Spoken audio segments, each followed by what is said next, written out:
কেউ ব্যবসা করছেন, কেউ চাকরি করছেন। আপনি হয়তো ব্যবসা করছেন, আপনি দেখবেন যে পাশের দোকানটি থেকে আপনার রোজগার বেশি হচ্ছে, একই প্রোডাক্ট একই প্রাইস। কেন হচ্ছে? যদি একটু গভীরে যান, একটু আমাদের বেদ উপনিষদ এবং জ্যোতিষশাস্ত্র অধ্যয়ন করেন, আপনি বুঝতে পারবেন সমস্ত কিছু কিন্তু প্রিডেস্টাইন্ড এবং ঈশ্বরের কৃপা থাকলেই কিন্তু হয়। আমরা অ্যাস্ট্রোলজাররা ঈশ্বরের সঙ্গে কানেক্ট করি, কারণ সমস্ত প্ল্যানেট গুলোকে সৈনিক ভাবুন, আর ঈশ্বর হচ্ছেন মন্ত্রী। ঈশ্বর সেই প্ল্যানেট গুলোকে সাজিয়ে দেবেন একটা মানুষের জীবনে এমন ভাবে যে আপনার জীবনে ঘটনাগুলি ঘটতে থাকবে।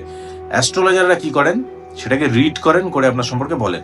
আমাদের বডিতে প্রতিটা পার্টস কিন্তু একটা প্ল্যানেটের সাথে কানেক্টেড থাকে।